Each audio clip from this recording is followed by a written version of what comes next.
j'espère que vous allez bien. Bon du coup j'ai pas fait de story pendant 3 jours là parce que j'avais plus de téléphone.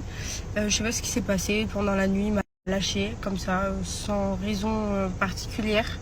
Donc je pense que en fait il était cassé de base, donc je pense que l'humidité est rentrée à l'intérieur et ça a pris l'eau en fait avec l'humidité, le fait qu'il soit cassé, bon bref.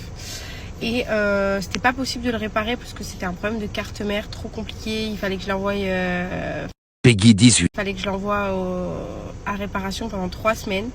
Donc du coup on a décidé de racheter un téléphone. Donc j'ai racheté un téléphone, j'ai donné ma carte à ma gars pour qu'il aille m'en racheter un. Et voilà la petite histoire. Sinon il faut que je vous raconte un truc. Je me suis pris la plus grosse honte de ma vie. Franchement je me suis jamais sentie aussi bête de ma vie je pense. En gros je suis allée au McDo et j'avais la petite qui pleurait et tout dans le cosy. Du coup j'ai dû la prendre au bras quand je me suis arrêtée et tout, bon bref. Et là j'arrive au moment de payer au McDo et en fait je me rends compte que j'ai pas pris mon portefeuille. Mais genre je me rends compte devant la personne à qui je dois payer. Genre j'ai même pas, c'est pas que je m'en suis rendu compte avant, je m'en rends compte sur le moment. Et là je me dis mais c'est pas grave, j'ai Apple Pay. Sauf que j'ai changé de téléphone. Et sur mon nouveau téléphone je n'ai pas mis ma carte bleue. Et là je me dis mais oh là là, du coup j'essaye de faire des manipulations avec Apple Pay sur l'application de ma banque et tout. Je me dis vas-y, peut-être que je peux faire un truc pour payer et tout. Sauf que ma commande était déjà faite. Je suis allée me garer. J'ai dit au monsieur, est-ce que je peux aller me garer et genre vous venez avec le TPE juste le temps que je mette ma carte sur Apple Pay. Donc là je suis au moment de payer. Je sais qu'elle a que derrière moi, il y a du monde et tout. Donc je lui dis est-ce que je peux aller me garer sur la file d'attente là-bas. Et en gros vous venez avec le TPE et je vous paye là-bas avec Apple Pay et tout si j'arrive à mettre ma carte. Et là quand il arrive en fait j'arrive pas à mettre ma carte clairement. Et là je lui dis attendez s'il vous plaît et tout. Et le mec en gros il me dit genre je peux pas, j'ai du monde, je dois travailler. Genre en gros je comprends, en vrai il peut pas être pas à ma disposition. Enfin moi si j'ai pas de carte c'est tant pis pour moi. Et du coup je lui dis je suis désolée et tout, je vous laisse la commande et tout. En fait j'avais honte de lui laisser la commande, de faire gaspiller une commande entre guillemets.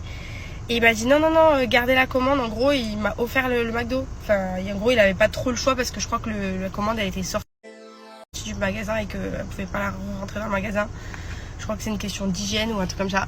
Et du coup, je me suis sentie mais tellement conne. Genre vraiment en mode débile, quoi.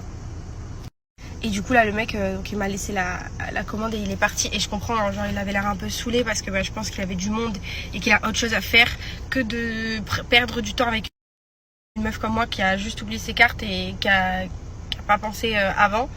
Et du coup je comprends que ça soit saoulant et j'avais trop honte. Et du coup je lui ai dit attendez, j'essaye de trouver de l'argent dans ma voiture et tout, je vais rentrer dans le magasin pour vous payer. Et au final j'ai rien trouvé et je vous jure je suis partie genre avec cette commande que j'ai pas payée. Mais je me suis sentie tellement bête.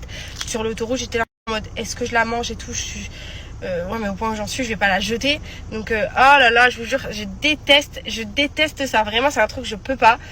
Et du coup, Regardez-moi. je me suis dit, j'aurais pu prendre mon portefeuille et retourner au McDo. Sauf que ce McDo, il n'était pas à côté de chez nous. Il est à 1 heure de notre maison. Donc je peux pas faire un aller-retour comme ça. Je suis dégoûtée. Mais le jour où je retourne sur ma vie que je retourne, même 1 mois après, je vais payer. Ah, je peux pas.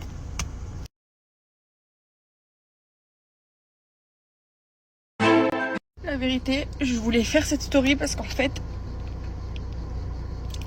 à chaque fois que j'aborde le sujet de la maternité, je vous dis que c'est facile, qu'il faut apprendre à lâcher prise et que tout va bien. Mais la vérité, c'est qu'il y a des moments où ça va pas. Et en fait, depuis que j'ai accouché, je pense que j'encaisse beaucoup de choses.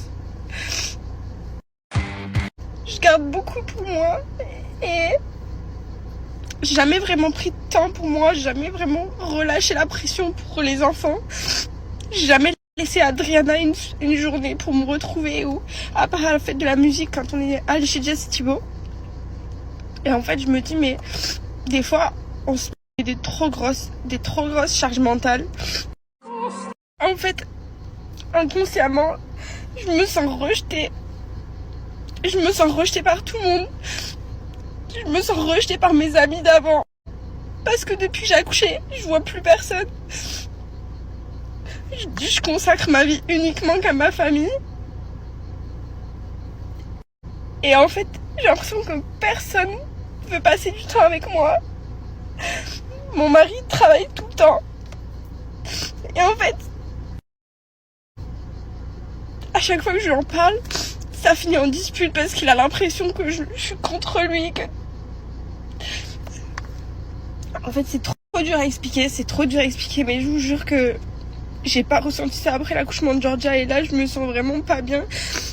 Je me sens vraiment seule. Il y a que quand je suis avec Georgia ou avec Adriana que je me sens bien. Là, j'ai pris ma voiture, je suis sortie de la maison parce qu'il fallait que je souffle. En fait, pour tout vous expliquer, j'avais un massage aujourd'hui et j'avais pas forcément envie de prendre Adriana avec moi. C'est un massage d'1 heure entre 2 tétées. J'aurais largement eu le temps d'aller à mon massage, de rentrer, lui donner la tétée. Sauf que, en fait, j'arrive pas à la laisser. Là, il y a mon frère à la maison, je l'ai laissé juste le temps de sortir, pleurer un coup et souffler pour pas que ma fille, elle me voie dans cet état et qu'elle sente que je suis pas bien. Et en fait, je me dis, mais que c'est moi qui m'inflige ça, c'est moi qui m'impose ça parce que je suis à fond dans mon allaitement et que je suis un peu contre le biberon et que tout ça, c'est moi qui l'ai bien voulu et que c'est moi qui l'ai bien décidé. Mais il y a tellement de choses qui rentrent en compte et qui font que, après un accouchement, de se sentir seule, de pas passer de moments avec son mari, genre se coucher le soir de fatigue, de même pas se donner un mot doux ou un geste tendre ou peu importe, quelque chose qui te fait te sentir.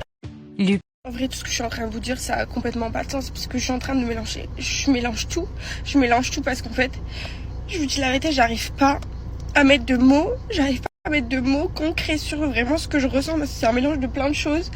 C'est un mélange de, j'en veux à presque tous mes amis parce qu'en fait, je me dis, mais plus personne m'appelle pour faire des trucs avec moi, comme si j'étais plus intéressante parce que je suis devenue maman. Je me dis que même si Paga, c'est un amour de papa et que il a toujours été un mari plus que parfait, bah dans ces moments-là, du coup, vu que je suis pas bien au fond de moi, bah c'est sur lui que tout se répercute, alors qu'au final, bah il y est vraiment pour rien. Mais au fond, je me sens du coup pas bien parce que je sais qu'on passe plus de moments en amoureux, qu'on passe plus de temps ensemble et que il y en a que pour la famille, que pour les enfants. Et en fait, c'est des situations que, des fois, même si on se dit ok c'est bon, c'est pas grave, mais il y a des jours où en fait on craque parce que on n'est pas des robots déjà de 1 et que de 2. Donc voilà, j'essaye vraiment d'être.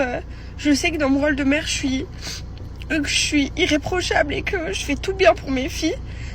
Mais en fait, je sais pas. Je pense qu'il n'y a pas vraiment de règles et qu'il n'y a pas de mode d'emploi pour arriver à se disperser correctement avec tout le monde, que ça soit avec ses amis, avec son mari, ou arriver à donner autant de temps à son mari qu'à ses enfants.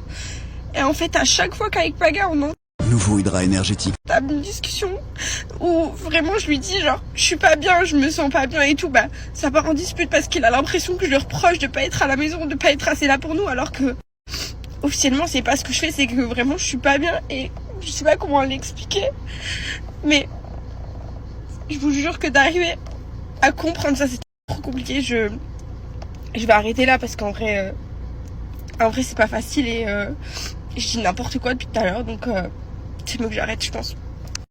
Oh mon pote. En fait, je pense que ce qui est le plus dur après avoir eu des enfants, c'est vraiment le couple. Il faut être très accroché et je vous jure qu'avec Paga, on a un couple très très solide. On est un couple avec beaucoup de communication. On se dit tout le temps les choses telles qu'elles sont, dès qu'on le ressent, dès qu'il y a un truc qui va pas. On s'est toujours promis d'être transparents l'un envers l'autre. Et c'est ce qui fait vraiment la force de notre couple. Mais la plus grande faiblesse aujourd'hui, c'est vraiment de trouver du temps. Trouver du temps pour que chacun soit épanoui. Et en fait, là, aujourd'hui, en fait, on est amoureux et on s'aime, mais il y a des moments où on n'est pas heureux parce qu'on manque d'affection, on manque de tendresse, on manque de temps. Que ça soit lui tout seul avec ses amis, ou moi seule avec mes amis, ou nous tous les deux.